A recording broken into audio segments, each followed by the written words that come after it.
Now, here's Chief Meteorologist Tony Petrarca with your live Pinpoint Doppler 12 Futurecast. Well, the weather now through Friday night, pretty much straightforward, cold and dry, some sunshine, so I'm not going to spend too much time in that time period. It looks fairly quiet. We'll talk more about the upcoming weekend, but a quick peek at live Pinpoint Doppler 12 radar locally. Skies are clear to partly cloudy. We are dry. Seas will be cold, not finding any precipitation right now. In Providence, temperatures are checking in the upper 20s. Wind chill not too much of a factor. We've seen worse, 19 on a west-northwest breeze at 7. Humidity dry coming in now at 49%. So here's where we stand on the weekend storm. It is likely, feel confident that we're getting some snow and wind and some accumulating snow. Of course, all storms are track sensitive, but especially this one. And bottom line, a track that's a little further to the north, which means closest to us, means more snow, and a track further to the south means less snow. And the problem, the tough part of the forecast, it wouldn't take much of a subtle deviation either north or south to really make a huge difference as far as snowfall amounts. Also, wind and waves, be watching this closely. The winds this weekend along the coastline pretty strong. We're not surprised to see gusts 40, even 50 miles per hour, along with big surf, perhaps even some minor coastal flooding at the time of high tide. So it's fairly quiet here in New England.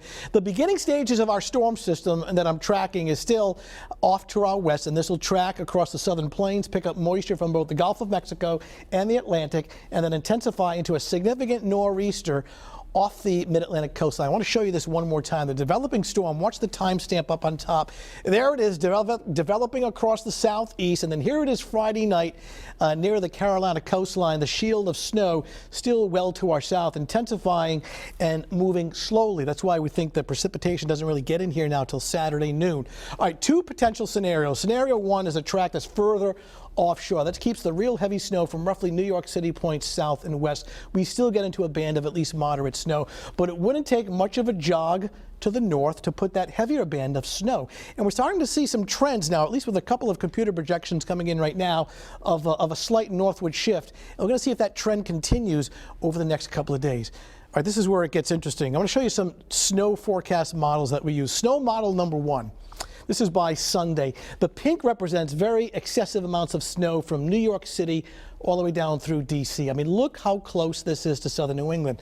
All right, let's show you snow model number two, and it pretty much paints the same scenario. Big snows in the areas in pink from New York City points south and west. I mean, look at this huge gradient. You don't have to go really too far to the south to get real big snow. So we're talking about just a very subtle shift to give you an idea of just how close this real heavy snow is in the area in pink. We'll start in New York City, and as far as the crow flies to about say westerly, it's only 150 miles. So here's the situation. All it needs is a 150-mile shift to the north to put that heavier band of snow into our areas. That's why this is so, track sensitive, why we have to watch it very closely. One more snow model. This was a very high detail model that we use, has a lot of high resolution, and it shows that real heavy snow coming up to Long Island, New York. This is going to be a close call. We're going with moderate snowfall amounts for now, thinking 4 to 8, but that little shift by a mere 100 to 200 miles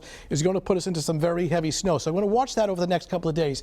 Real quick, strong wind, regardless of the path, strong east-northeasterly winds, 40, 50 miles per hour, big waves, and maybe some beach erosion, minor coastal flooding, maybe moderate coastal flooding across the Massachusetts coastline. So coastal residents, you're not out of the woods as far as wind. Again, maybe gusting 40, even 50 miles per hour. So for this evening and overnight, it's pretty quiet, cold and dry, temperature down to 19.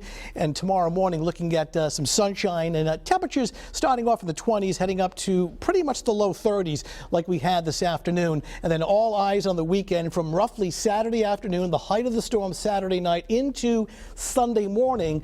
Daytime highs in the lower 30s, so cold enough to support snow, and nighttime temperatures in the 20s. And in meteorology, we call this kind of sitting on the fence, where it doesn't take much of a shift in the storm track to bring excessive amounts of snow. So we still have 2.5 days to be looking at this. So check back with us at our newscast, Michelle, tomorrow morning. The blogs are constantly updated at WPRI.com. We know you're busy this weekend, so we want to keep you prepared. This covers a lot of area, really, when you think about it. It does. In fact, huge travel disruptions all the way down to D.C. There's a blizzard watch for Washington, D.C., the Virginias, that whole corridor, Philadelphia included. Some pretty big snow there. All right. Thank you, Tony. There is much more to